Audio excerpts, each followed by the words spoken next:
governa o universo. Sobre Ele está toda a força, sobre Ele está todo o poder, sobre Ele está todo o domínio.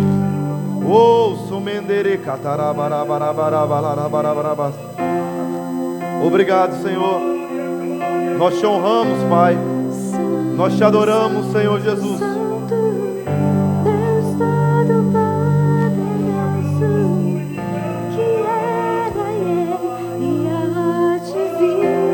Obrigado, Senhor. Com a criação eu canto louvores ao Rei dos Reis. És tudo para mim e eu te adorarei.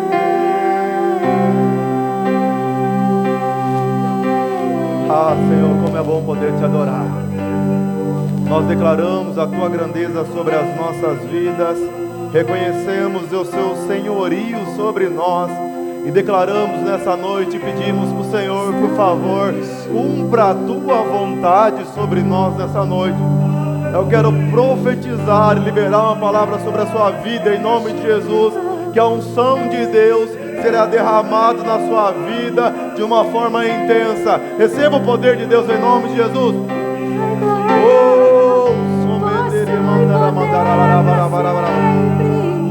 Ao único Rei eternamente. Declare com toda a sua força, declare santo.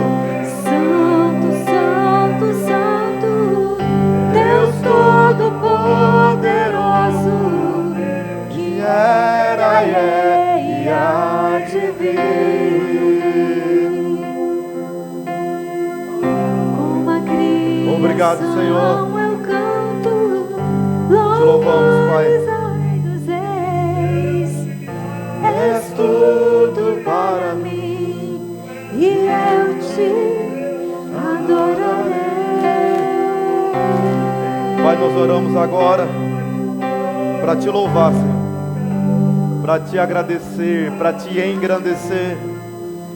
Grandes coisas fez o Senhor por nós, por isso estamos alegres. Que teu espírito de sabedoria e revelação do pleno conhecimento de Cristo venha sobre as nossas vidas. Que seja feito mais uma vez a sua vontade sobre nós, Pai. E sabemos que a tua vontade ela é boa, perfeita e agradável. Aplauda ao Senhor Jesus bem forte, amém? Isso. Glória a Deus. Glória a Deus. Boa noite, graça e paz, amém? Pode se sentar glorificando ao Senhor?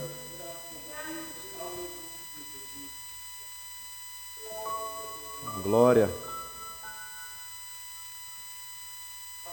Há um poder disponível para a sua vida nessa noite, você crê nisso? Estão me escutando bem?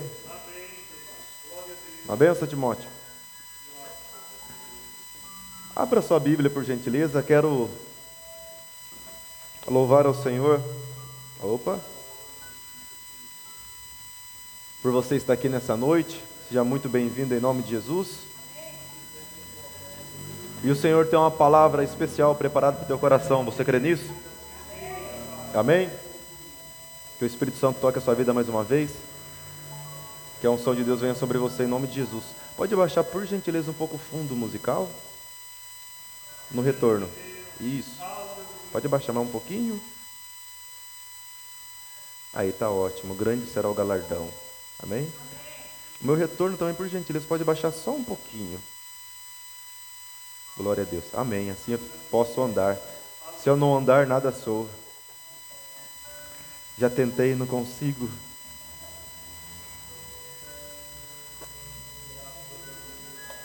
Sexta-feira nós... Pode baixar mais um pouquinho aqui também o retorno. O fundo musical. Aí. Esse fundo quebra meu coração. Se ele ficar um pouquinho alto, eu já começo a... Não dá certo. A gente começa a fluir no negócio ali. Eu tenho que pregar a palavra, amém? Sexta-feira nós falamos sobre como não andar preocupado, amém? Nós comentamos aqui que a preocupação as pessoas até usam em uma frase de uma forma bonitinha. Eu me preocupo com você, ou estou preocupado com alguma coisa. Mas na verdade a preocupação não é algo de Deus. Amém? E nós falamos algumas coisas de como o inimigo de nossas almas age para colocar a preocupação em você. E nós falamos também que a preocupação é a mãe da ansiedade. A ansiedade é a doença do século, é o mal do século. Pode abaixar mais um pouquinho meu retorno, acho que meu retorno que está microfonando. Aí, está na benção. Estamos em ajuste, daqui a pouco está 100%, amém? Aí, está ótimo agora, muito bom. Tem que aumentar seu salário agora, puxa vida. E falamos também aqui, qual foi a provisão através de Cristo sobre a preocupação. A Bíblia nos ensina em Mateus capítulo 6, versículo 25, que para nós não andarmos preocupados com coisa alguma, e fala para nós buscarmos o reino de Deus e a sua justiça, e as demais coisas vos seriam acrescentadas. Ou seja, o resumo da ministração de sexta-feira: você precisa confiar no Senhor. O antônimo de preocupação é descanso, é paz e refrigério. E é isso que o Senhor preparou para você na cruz do Calvário. Você crê nisso em nome de Jesus? E durante a ministração nós entramos no assunto de como o diabo ele tenta as nossas vidas através da preocupação. Nós começamos a falar um pouco sobre batalha espiritual. E o Espírito Santo nos direcionou para hoje nós entrarmos de uma forma mais profunda no assunto batalha espiritual. Você está preparado para isso? O Senhor Deus, eu quero já profetizar sobre a sua vida em nome de Jesus. O Senhor Deus te equipará hoje com ferramentas poderosíssimas. Se tem alguma área da sua vida que talvez está precisando da luz de Cristo, através disso o poder de Deus tocará você e você continuará avançando em nome de Jesus. Você crê nisso? Amém? Olha lá. Não posso virar.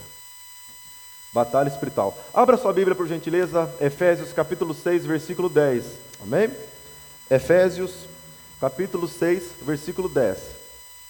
Efésios capítulo 6, versículo 10. Amém? Vamos lá? Todos. Antes de eu entrar ler o texto, eu quero indicar para você algo muito importante. Existem algumas formas da nossa fé ser edificada. A palavra edificação significa construção. Um filho de Deus, ele precisa entender que a todo momento ele tem que crescer. A Bíblia diz assim em Coríntios que aqueles que estão na nova aliança, por mais que na velha aliança Moisés subia no monte e descia com seu rosto resplandecido, a qual precisava colocar um pano em seu rosto, na nova aliança nós caminharíamos de glória em glória. Nós entendemos que nas regiões celestiais em Cristo Jesus está tudo pronto para você, mas existem caminhos que te levam a aumentar sua fé para que você consiga trazer das regiões celestiais espirituais para o físico. Você precisa alimentar a sua fé, porque a sua fé alimentada, você tem mais propriedade, mais autoridade, mais autonomia para estar trazendo a resistência, tudo aquilo que você precisa e muito mais. Deu para entender isso? Uma dessas formas é a oração, nós já falamos aqui, jejum, meditação da palavra e leitura. Nós temos uma prática de lermos bastante bons livros segundo o Evangelho de Cristo. Eu quero testemunhar para você. Esse livro nós ganhamos de um amigo, pastor de uma igreja de Assis, e a Karina leu, depois eu li, e esse livro transformou a nossa vida, de algo bom para algo melhor ainda, para a glória de Deus. O título do livro é O Caminho de Deus para a Saúde Mental. É de Rick Renner. Rick Renner, não é da dupla, o nome dele, tá? O nome é Rick, o sobrenome é Renner. Não vai procurar um livro do sertanejo que ele não tem um livro desse, tá bom? Rick Renner é um ministro americano, na verdade. E é um livro abençoadíssimo. Depois, se você quiser, eu não empresto, tá? Que eu tenho muito ciúme do meu livro, tá?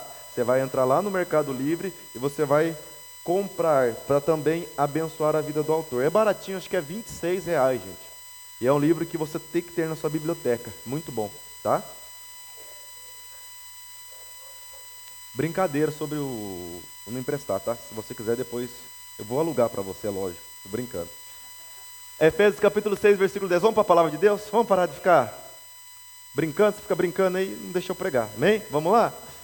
Batalha espiritual. Efésios capítulo 6, versículo 10 é o versículo tema da Bíblia sobre batalha espiritual. Mas a gente precisa entender um pouco o contexto do que está escrito em Efésios capítulo 6, versículo 10. Efésio é uma carta escrita pelo apóstolo Paulo. Com certeza você conhece o apóstolo Paulo. De 27 cartas que ele tem no Novo Testamento, na Nova Aliança, 13 foi ele que escreveu. E a carta de Efésios, é a objetividade de instruir a igreja de Efésio. Que o apóstolo Paulo escreve na objetividade de mostrar quem Cristo era. Se você quer entender quem você é em Cristo Jesus, leia Efésios capítulo 1. Um exercício que eu passo para quem é novo convertido, Principalmente quando nós fazemos o curso de batismo, leia Efésios capítulo 1 durante um bom tempo. As pessoas têm a mania de meditar na palavra de Deus, pegar lá, fechar o olho, abrir, eu vou ler isso aqui. Não, não faça isso. Leia intencionalmente. A Bíblia diz assim que a palavra de Deus é viva e eficaz, mais afiada que uma espada de 2 gumes. A Bíblia também diz assim que a palavra de Deus ela se renova a cada manhã. Você precisa separar um livro completo, estude aquele livro durante dias, meses ou até ano. Eu já fiquei 90 dias ou até mais lendo um livro só da Bíblia. E você leia hoje, leia amanhã. Se você não entendeu completamente o capítulo, você volte e entenda. E o Efésios capítulo 1, você vai perceber que traz a identidade que nós somos em Cristo Jesus, amém? Efésios capítulo 2 fala o quê? Sobre o plano de salvação, sobre a graça de Deus. E você vai caminhando, depois vai falar sobre os dons ministeriais, pastores, apóstolos, bispos, profetas e mestres, que é os 5 ministérios que é edificado o corpo de Cristo. Ou seja, de uma forma geral, o livro de Efésios está em uma instrução básica de como nós sermos igreja, amém? E o capítulo 5 fala sobre casamento, e lá estão umas das lições mais valiosas que eu entendi sobre casamento, que diz assim que você tem que amar a tua esposa como Cristo amou a igreja, e a mulher tem que se submeter ao homem, pois é a vontade de Deus, amém? Submeter não é você ser menor, não é você estar abaixo, mas tem a ver com você honrar e respeitar, amém? E o capítulo 6 fala sobre honrar também pai e mãe, né? Muito importante honrar pai e mãe, e fala para o pai e a mãe também não provocar a ira do filho, né? Justo. E o versículo 10 entra no tema dessa noite, batalha espiritual. E agora nós vamos ler, diz assim: Nos demais irmãos, fortalecei-vos no Senhor e na força do seu poder. Revesti-vos de toda a armadura de Deus, para que possais estar firmes contra as astutas ciladas do diabo. Porque não temos que lutar contra carne e sangue, mas sim contra principados, contra as potestades, as hostes espirituais da maldade nos lugares celestiais. Portanto, tomai toda a armadura de Deus, para que possais resistir no dia mau, e havendo feito tudo, ficai firmes. Estais, pois, firmes, tendo cingido a vocês o vosso lombos com a verdade, e vestido a couraça da justiça, e o calçado, os pés da preparação do evangelho da paz, tomando sobretudo o escudo da fé, com o qual podereis apagar todos os dardos inflamados do maligno. Tomai também o capacete da salvação e a espada do Espírito, que é a palavra de Deus, orando em todo tempo com toda oração e súplica no Espírito, e vigiando nisso com toda perseverança e súplica por todos os santos. Somente até aqui, amém? Deixa eu falar uma coisa interessante para você.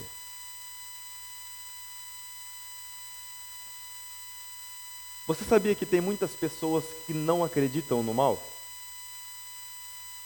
Existem seitas que falam que o mal não existe, só o bem. E o mal é uma coisa impossível de ignorar. Infelizmente, nos dias que nós estamos vivendo hoje, nos últimos dias, você vira a esquina, você vê alguém fazendo mal para alguém.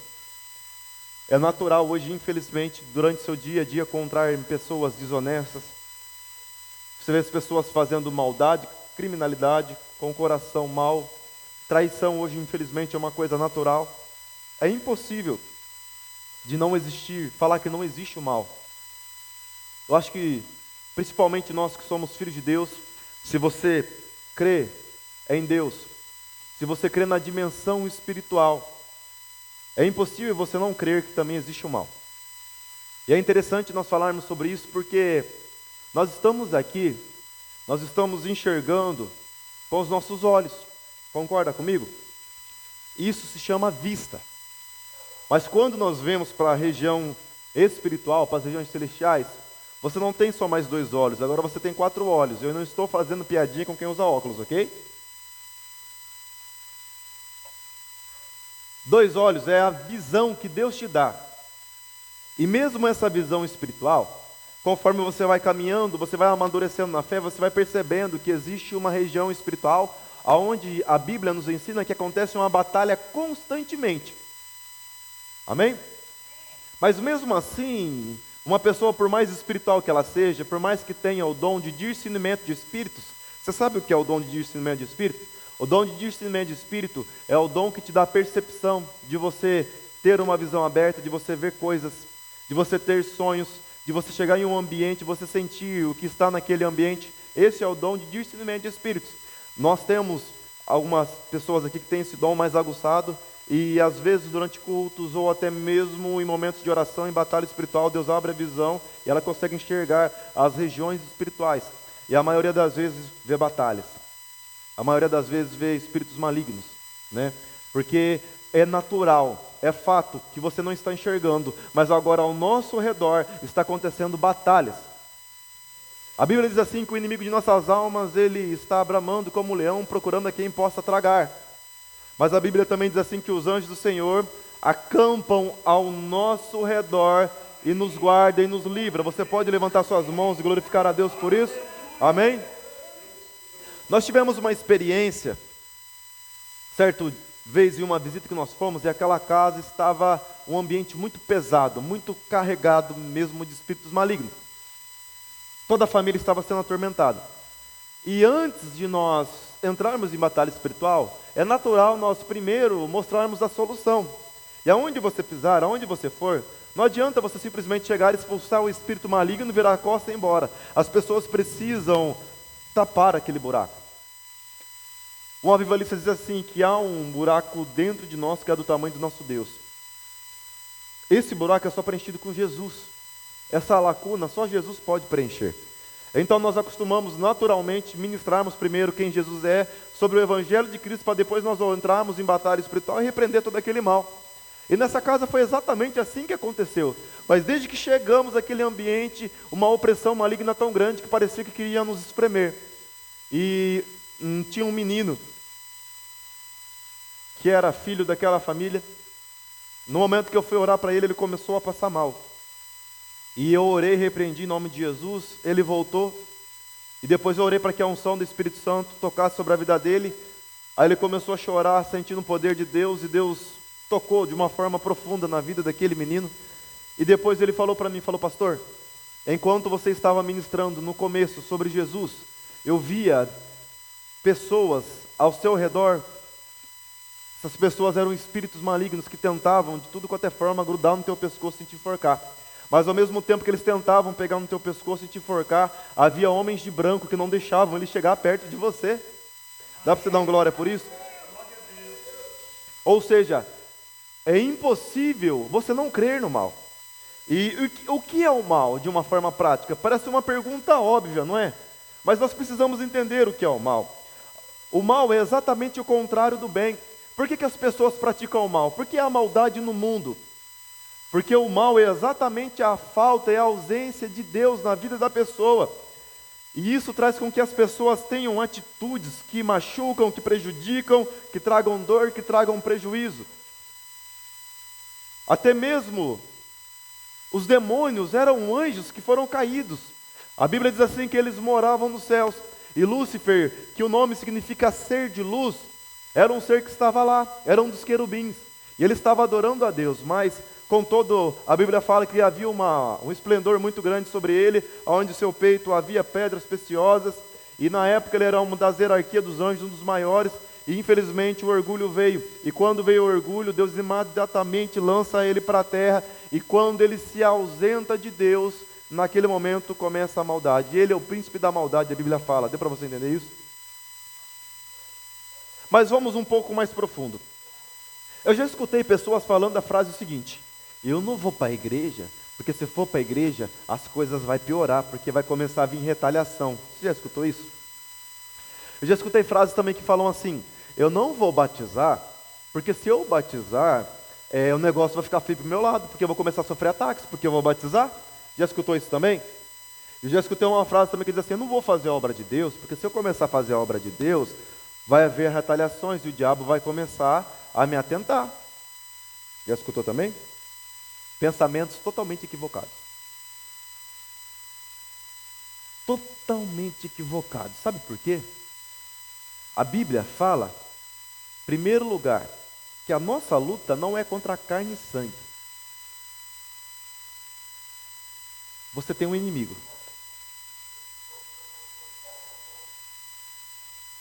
Mas as pessoas acham que esse inimigo começa quando vem para a igreja, quando batizam ou quando começa a exercer o ministério ou fazer a obra de Deus mesmo que for lá fora. E na verdade não. Deixa eu contar uma coisa para você que pode ser que te choque nessa noite. Você tem um inimigo, sabe desde quando? Desde quando você foi concebido. Você já nasceu em batalha.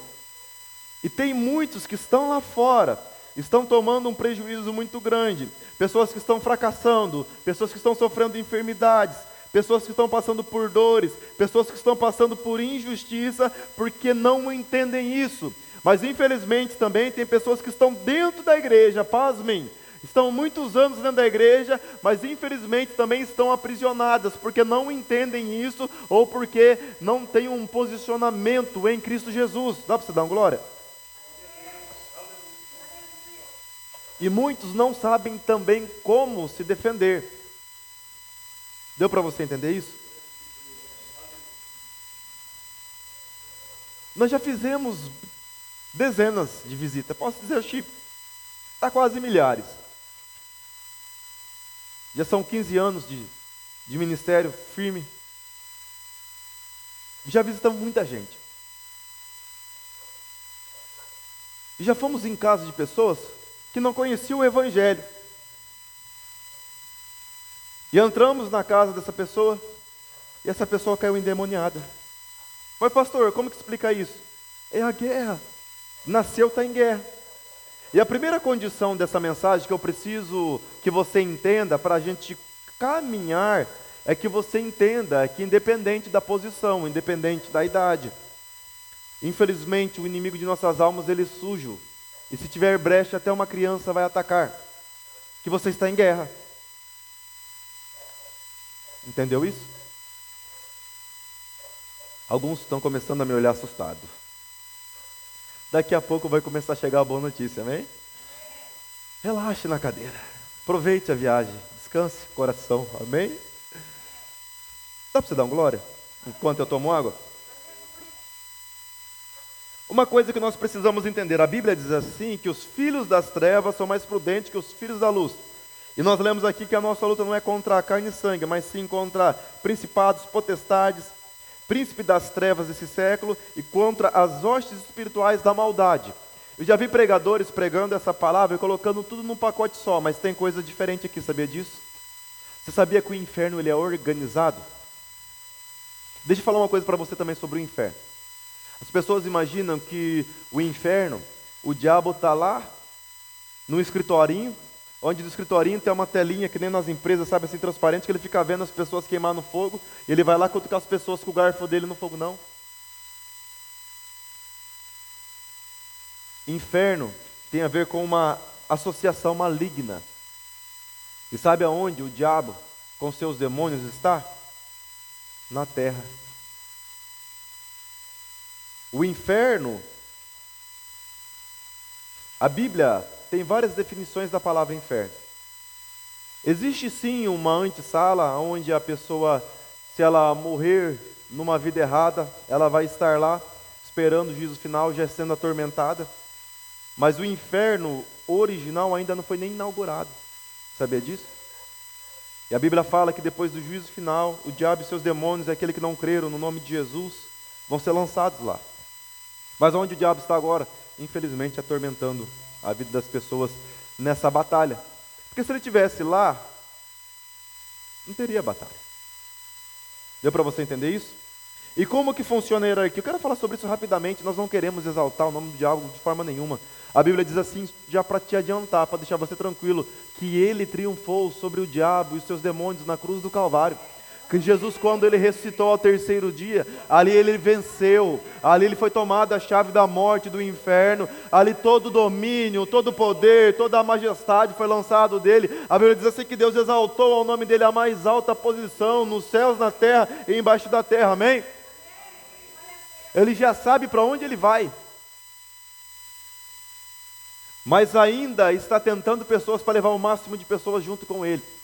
E vamos lá, qual é a hierarquia? Número 1, principados. Principado é a hierarquia mais alta. O principado são demônios que controlam, que estão na liderança de nações.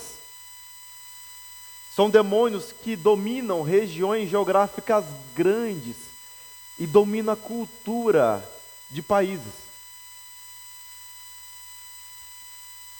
Você já percebeu que existem países? Vamos falar do Brasil. Você vê tantas coisas erradas, não é? Você vê uma cultura demoníaca.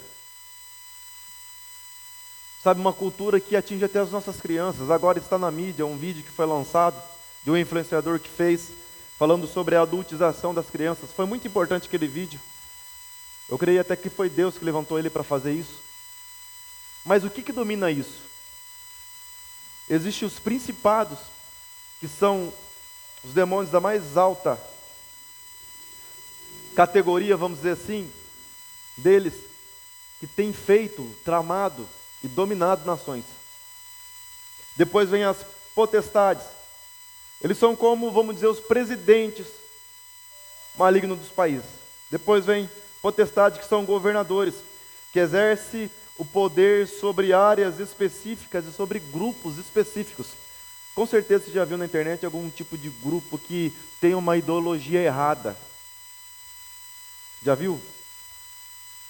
São as potestades que tomam conta desses grupos, até mesmo grupos políticos, que você vê totalmente quebrando princípios da palavra de Deus, indo totalmente ao contrário, zombando de Deus, zombando da fé. São potestades que dominam sobre isso.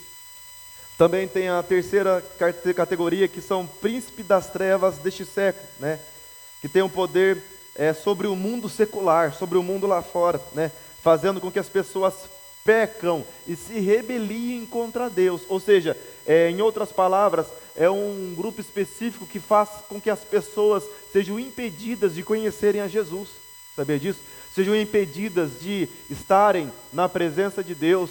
Eles são enfeitiçados com dinheiro, são enfeitiçados com drogas, com todo quanto é tipo de coisa errada, para estarem lá, para blasfemarem contra Deus e para não conhecerem o Evangelho de Cristo. Meu irmão. E o quarto tipo, para nós caminharmos para frente, é as hostes espirituais da maldade, que são demônios que agem em pensamentos, emoções, sentimentos, em decisões que pessoas vão tomar, né? E muitas coisas. Interessante, não é? E agora uma pergunta: aonde está essa guerra? Como eu falei aqui, não é contra a carne e sangue, mas nas regiões celestiais em Cristo Jesus.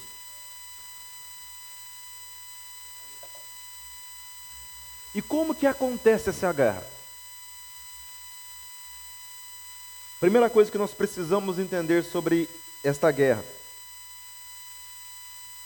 A guerra, ela começa, em primeiro lugar, na nossa mente. Eu quero que você abra comigo 2 Coríntios capítulo 2, versículo 11. 2 Coríntios capítulo 2, versículo 11.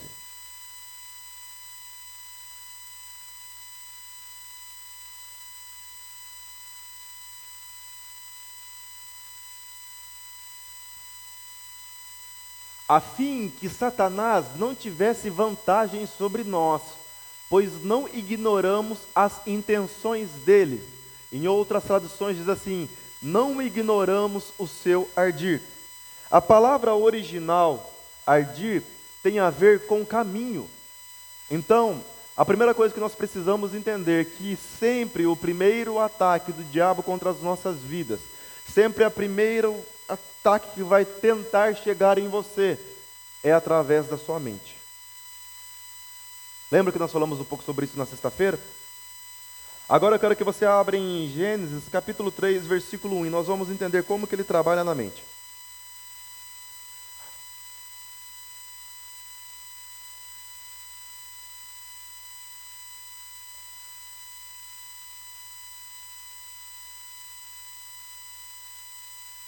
Ora, a serpente era a mais astuto de todos os animais do campo que o Senhor Deus tinha feito.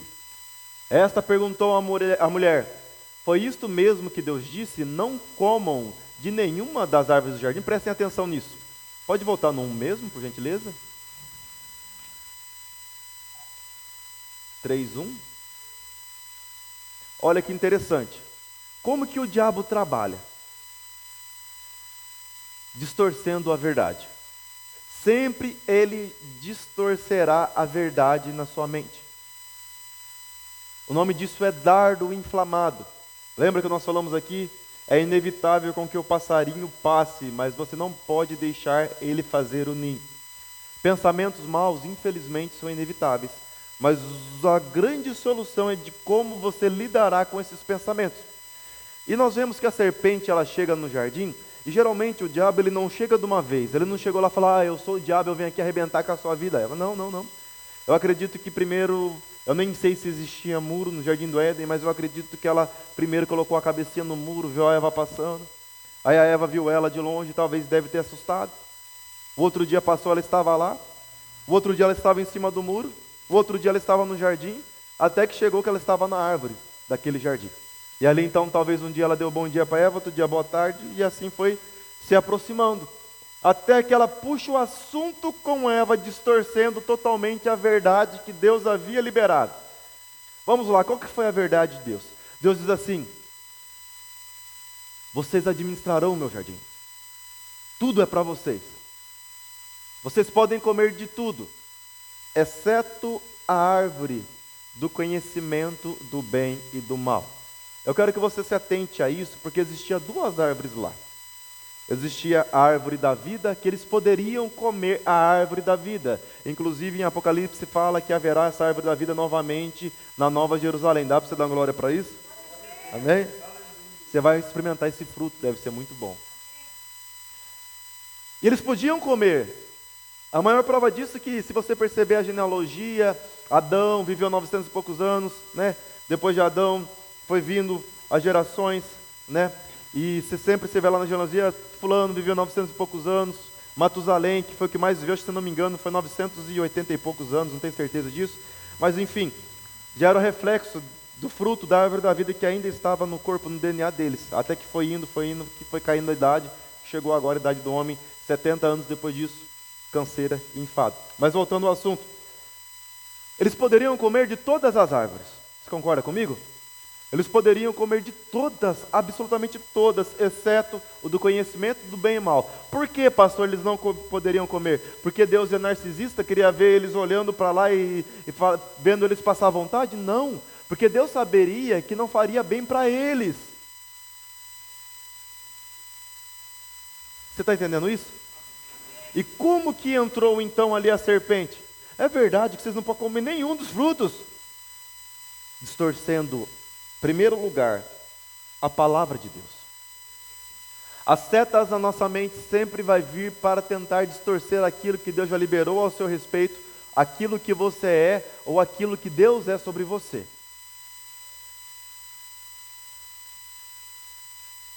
Às vezes vem o sintoma da enfermidade.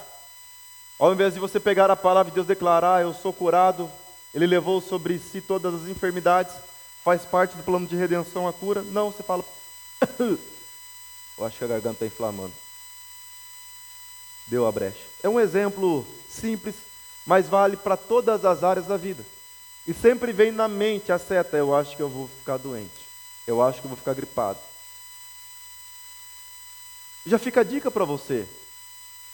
Em nome de Jesus, qualquer pensamento ruim, ou talvez qualquer má notícia que chegar até você, não concorde com aquilo, mas já use em nome de Jesus a palavra de Deus e libere a palavra a esse respeito, e todo esse mal cairá por terra em nome de Jesus.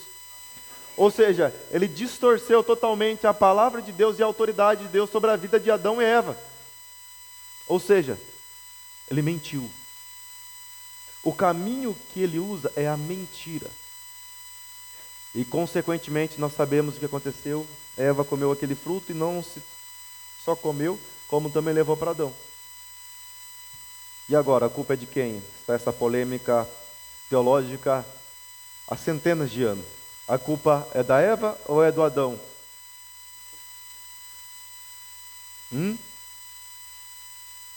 Se eu falar que é da Eva, as mulheres vão me bater. Quer falar que é do Adão, os homens vão me bater. Mas sendo sincero, que a Bíblia nos ensina, a culpa é dos dois, tá? Por que dos dois? Porque a função de Adão era cuidar e vigiar o jardim, a Eva. E aonde Adão estava quando a serpente estava conversando? Provavelmente Adão estava na rede dormindo. E Eva também que não vigiou. Então vamos dividir a culpa igual para igual. Vamos continuar? Amém? Deu para você entender isso? Agora nós vamos para a parte boa. Dá para você dar glória? A vantagem é que nessa batalha, nesses dardos inflamados, durante essa guerra, você não está sozinho. Dá para você dar glória? E não, você não só está simplesmente sozinho, como você não está desequipado. Já pensou você, um soldado, ir para a guerra com uma bermuda e uma regata? Você chega na guerra, tem soldados fortemente armados, com bombas, com metralhadoras, com não sei mais o que lá, e você chega lá de mão vazia. O que vai acontecer com você nessa guerra? Vai dar ruim para você. Mas Deus, Ele é fiel, Ele é bom, Ele preparou todas as coisas, as regiões celestiais para nós, e Ele nos equipou para essa guerra. E o melhor, em Cristo nós somos mais que vencedores, amém?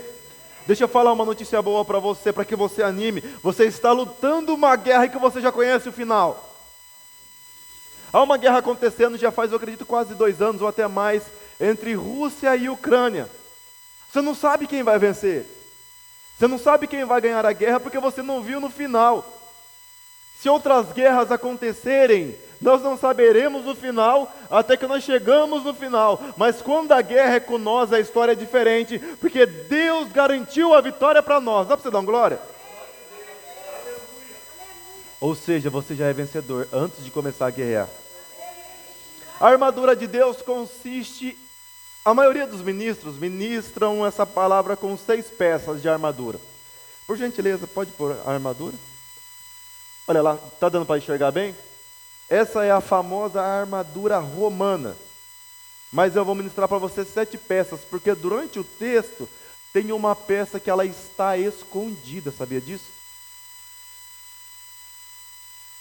Vamos entender um pouco sobre essa armadura? Está cedo ainda, não se preocupe, é 8 horas. Até meia-noite a gente termina, tá bom? Fica em paz que a gente não passa das 9, ok? Fica tranquilo. Essa é a armadura de Deus. Vamos lá. A primeira peça da armadura de Deus é o cinturão. O cinturão, obviamente, vai na cintura. Por mais que seja uma peça que não é muito perceptível, é uma das peças mais importantes.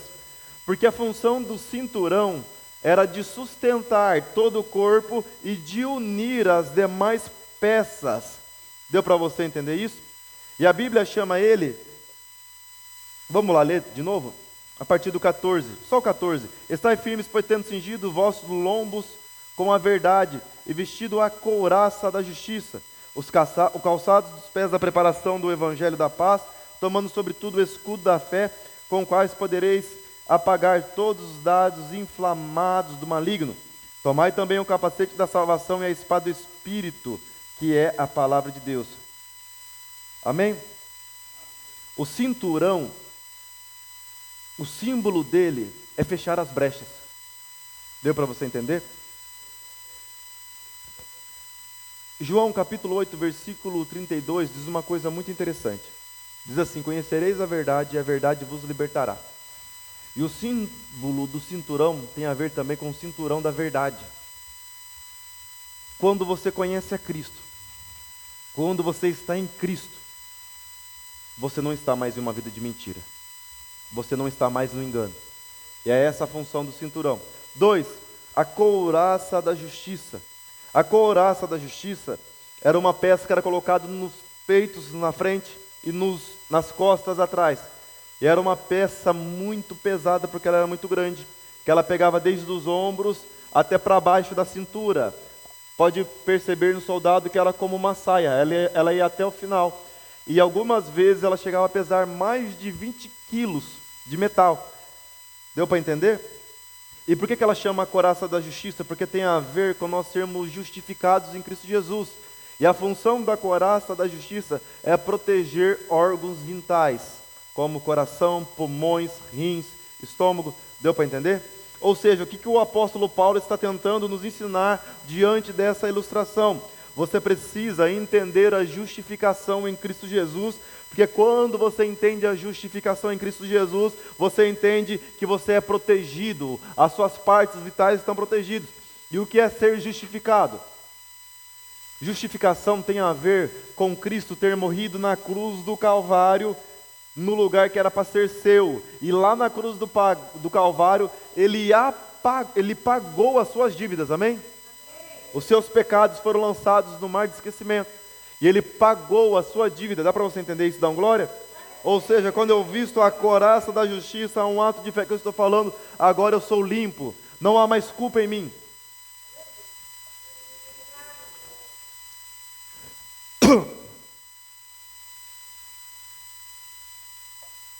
Deu uma coçada aqui, hein?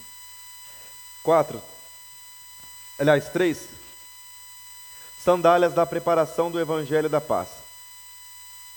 O nome parece até um pouco contraditório. Como você vai vestir uma sandália, espiritualmente falando, para ir para uma guerra, essa sandália chama sandália da paz.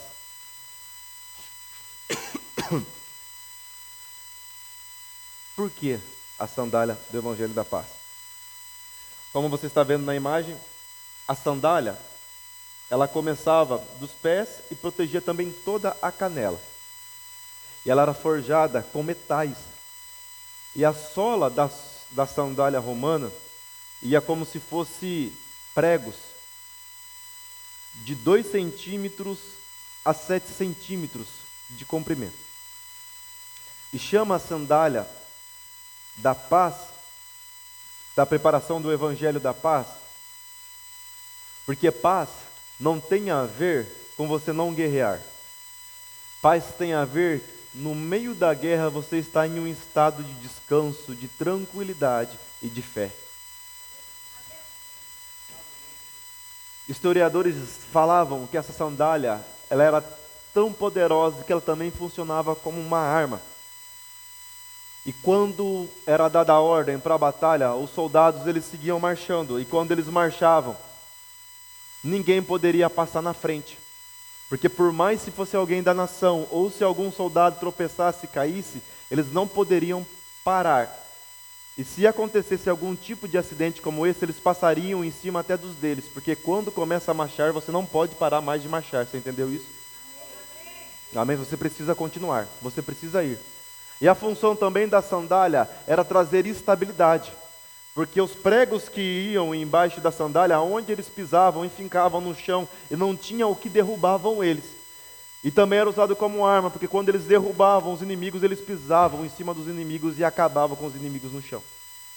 Essa é a função da sandália, da preparação do Evangelho da Paz. Trazer estabilidade para a sua vida e fazer com que você marche sem parar. Dá para você dar uma glória por isso? Depois vem o escudo da fé. O escudo da fé é uma das ferramentas mais interessantes sobre a armadilha de Deus. Por quê, pastor? O escudo da fé, ele era feito de camadas de pele de animais, mas por trás dessa camada de pele ia madeira ou ia metal. E por que eles colocavam então peles de animais? Eles colocavam pele de animais porque antes de começar a guerra eles acostumavam a encharcar de água. Por que eles encharcavam de água? Eles encharcavam de água porque quando os inimigos lançavam os dardos inflamados, eram flechas flamejantes, flechas pegando fogo, para que quando atingisse eles, por mais que eles defendessem, pegasse fogo, quando batiam, o fogo apagava. Você entende isso espiritualmente? Escudo da fé. Você precisa ter fé, você precisa andar na fé, porque quando você está em fé, você está protegido de todo mal. Quando você está caminhando por fé, por mais que o diabo lança dardos inflamados sobre você, pensamentos errados, notícias más, quando chegam, você se protege, e no exato momento, quando relam em você, apaga, e você é defendido. Deu para entender isso? Capacete da salvação. O capacete da salvação, o nome já fala, é para proteger a sua mente, amém? Protege de golpes fatais, para proteger os seus pensamentos. Quando você está vestido com o capacete da salvação, a sua mente não vira uma oficina de Satanás. Deu para entender? O capacete da salvação tem a ver com transformação de mente. Sabe como que você veste esse capacete? Quando a sua mente é transformada. É a mesma transformação que está em Romanos capítulo 12, que fala lá para você não se amoldar ao padrão deste mundo, mas que a sua mente seja renovada, para que você seja capaz de experimentar e comprovar a boa, perfeita e agradável vontade de Deus. Tem a ver com você ter uma mente agora cristocêntrica. Tem a ver com agora os seus pensamentos estarem alinhados com Cristo Jesus como um propósito de Deus. Tem a ver com uma mente forte. Tem a ver com agora uma mente estabelecida na palavra de Deus. Porque quando você tem uma mente estabelecida na palavra de Deus, você não é mais atacado. Amém? E a espada do Espírito? A espada do Espírito é aonde você vai atacar. E como você vai atacar? Você vai atacar com a palavra de Deus, amém? Você precisa liberar a palavra de Deus. É impossível, preste atenção no que eu vou te falar, um crente ele ser bem sucedido espiritualmente se ele não meditar na palavra de Deus. É impossível um crente ele crescer espiritualmente se ele não meditar na palavra de Deus. Você precisa ter a palavra de Deus. O salmista fala algo muito interessante, eu sou apaixonado por esse versículo. Escondi a tua palavra no meu coração para não pecar contra ti. A palavra ela precisa estar com você. É a sua arma de ataque. Não adianta nada você colocar o capacete, a couraça, o cinto, a sandália, chegar na guerra, no meio dos inimigos, sem a espada. Aí complica, não complica? Então você precisa estar com a espada do Espírito, amém?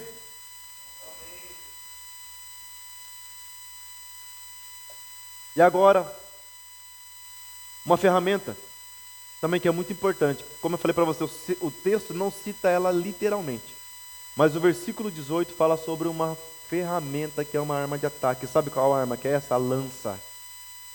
Sabe o que é a lança? O versículo 18 diz assim: orando em todo tempo no Espírito e súplica no Espírito e vigiando nisso com toda a perseverança e súplica para todos os santos. Sabe o que é a oração? A oração é uma lança que você pega nas suas mãos e você lança no inimigo que está tentando tramar com você lá no futuro, sabia disso? A lança é o poder também da intercessão. Eu louvo a Deus que Deus tem levantado intercessoras nessa igreja, mulheres que oram por nós, porque elas estão guerreando com a lança. Eu não sei se você gosta de assistir aqueles filmes medievais? Eu gosto de assistir. Karina, então, gosta muito mais que eu. E você percebe que antes, porque antigamente a guerra é assim, juntava todo mundo, todos os soldados de um lado, todos os soldados do outro, eles começavam a tocar ali as músicas, os tambores, os instrumentos, e começava a guerra, eles saíam correndo e se encontravam para se enfrentar de frente um com o outro, não era assim? Mas por trás ficavam as pessoas com o arco e com a flecha, com as lanças. E eles pegavam aquelas lanças, e mesmo que eles estavam por trás, eles lançavam por cima dos próprios soldados, e aquela lança viajava e acertava os oponentes, antes mesmo dos oponentes conseguirem relarem neles. Deu para você entender? E é exatamente a função da intercessão na igreja. Você que intercede, às vezes você não está aqui em cima, às vezes você não está em evidência, às vezes você não está cantando, não está pregando, não está tirando foto, mas você é muito usado nas mãos de Deus, e o seu local, aonde você está, é muito importante nas regiões espirituais, porque você está matando o inimigo, está conseguindo travar o inimigo antes mesmo dele chegar perto de nós. E deixa eu falar uma coisa para vocês, agora vai apertar um pouco. Você precisa também interceder. Existe o ministério da intercessão, que é específico para isso, mas todos os crentes têm que interceder na oração. Ore pela sua igreja, ore pelos seus irmãos, ore pela sua família, ore por pessoas que você nem conhece. Amém? Deixa o Espírito Santo te usar. Dá para você entender isso? Amém? E a função dessa lança, você orar. Vou repetir. A lança, a oração é a lança, que quando você lança, destrói os problemas que estão para chegar. Quer um conselho? Ore. Ore bastante. Ore o máximo que você conseguir. E aqui fala, em todo tempo ore. Em todo tempo ore. Você precisa orar. Amém? Estamos caminhando quase para o final. Estamos no meio, talvez. Agora nós vamos entender como resistir. Amém? O capítulo 11 diz assim que nós devemos nos revestir com toda a armadura de Deus. Como nós vestimos essa armadura de Deus, melhor falando? A palavra revestimento no original grego tem a ver com um endo, amém? Que tem a ver com a mesma palavra de revestimento do poder do Espírito Santo. Você sabia disso? Abra por gentileza Lucas capítulo 24, capítulo 49.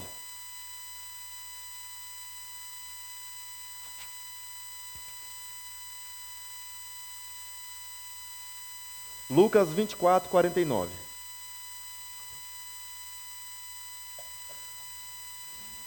Hoje nós estamos um pouco mais tranquilo, tá? Hoje nós estamos um pouco mais no formato de ensinamento, para que eu preciso que essa palavra entre no teu coração, amém? Por mais que nós estamos mais tranquilos, estamos mais no formato de ensinamento, essa palavra transformará a sua vida em nome de Jesus, amém?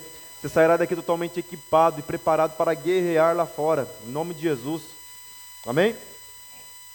Vamos lá? Eu envio a vocês a promessa do meu Pai, mas fiquem na cidade até serem revestidos do poder de Deus.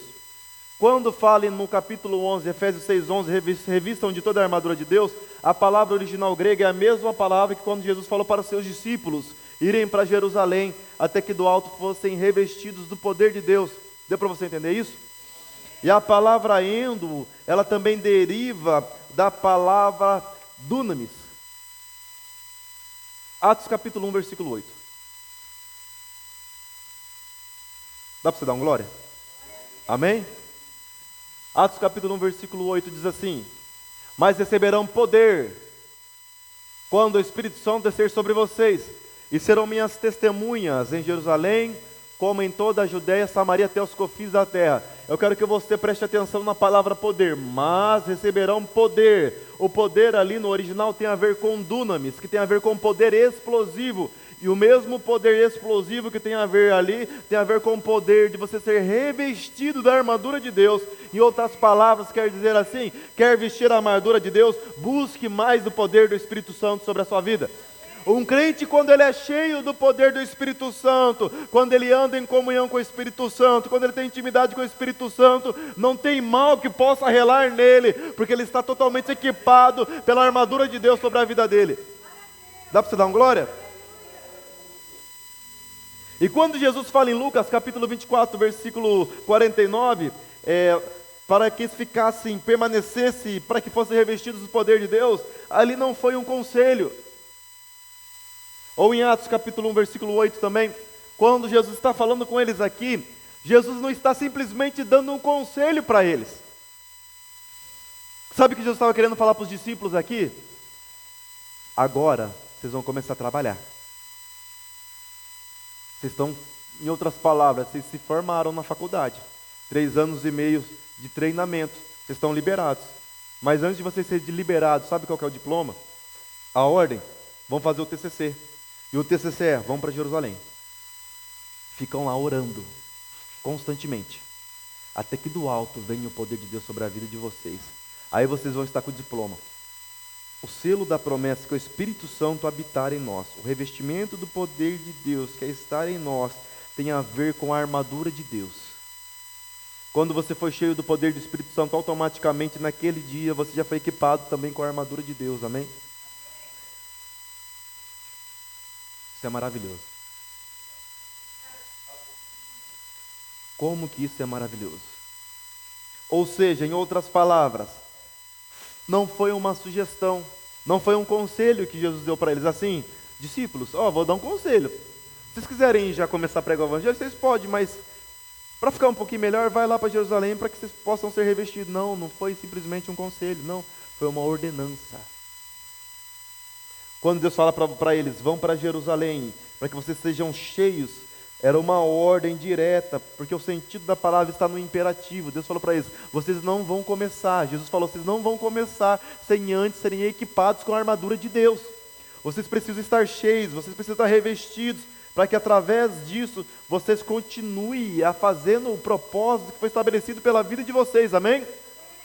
Deus está falando para você nessa noite profeticamente, você precisa ser cheio do poder do Espírito Santo.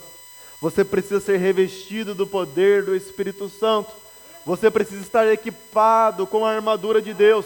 E eu profetizo sobre a sua vida nessa noite, nesse momento, em nome de Jesus, o poder sendo derramado na sua vida de uma forma intensa, ao ponto de você sair daqui hoje totalmente equipado, preparado e cheio da unção para guerrear lá fora.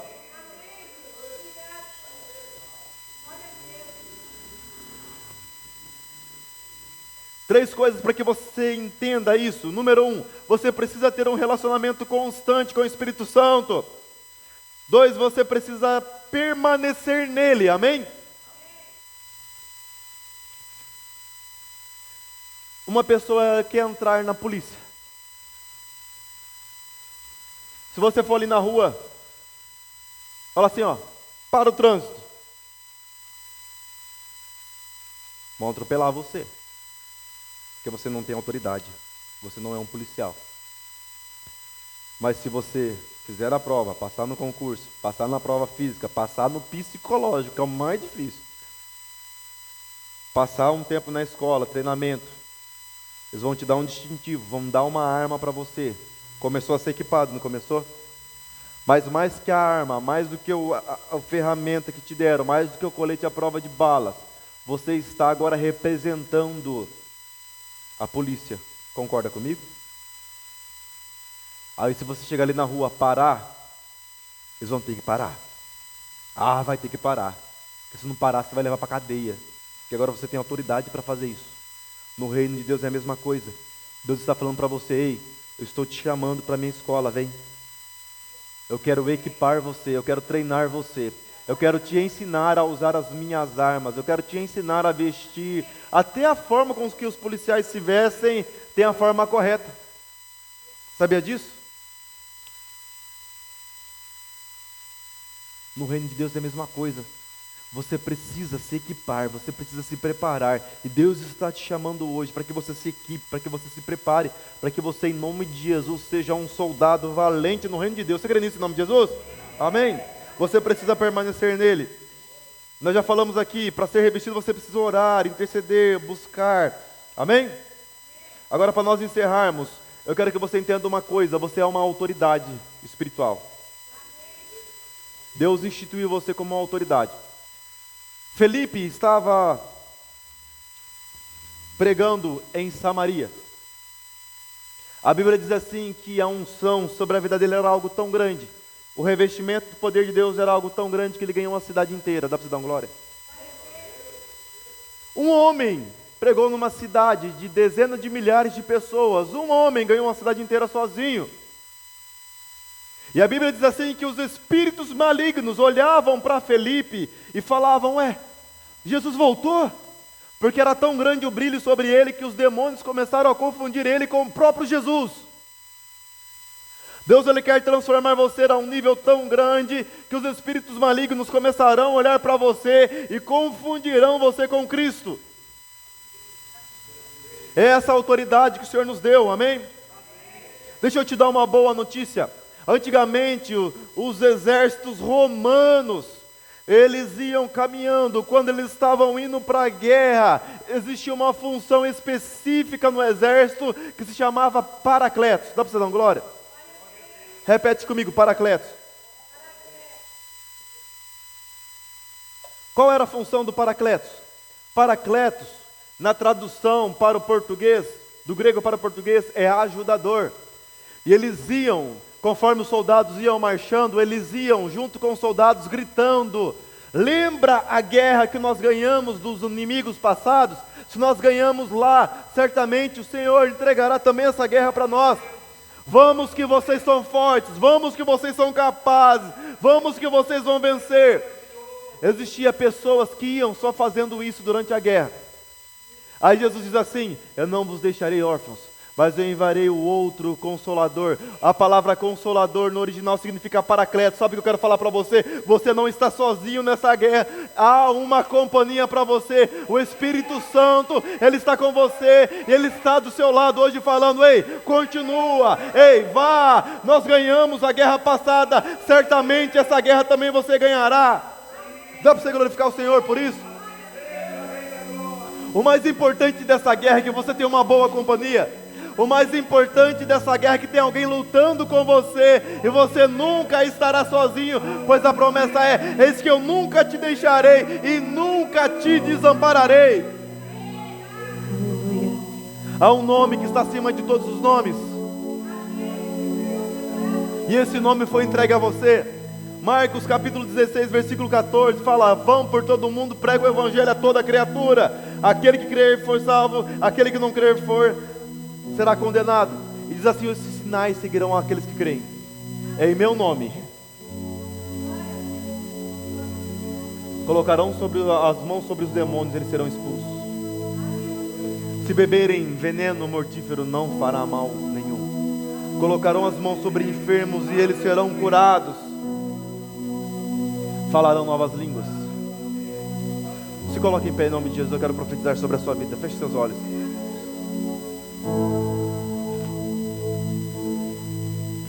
Há uma autoridade disponível para você. Ei, soldado, o Senhor te equipa nessa noite, não só com as ferramentas, mas traz uma autoridade sobrenatural sobre você. Em nome de Jesus, você precisa entender: quem tem que batalhar é você, porque Ele dá as ferramentas para você. E qualquer situação ao contrário,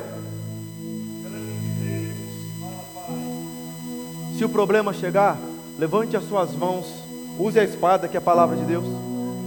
Declare em nome de Jesus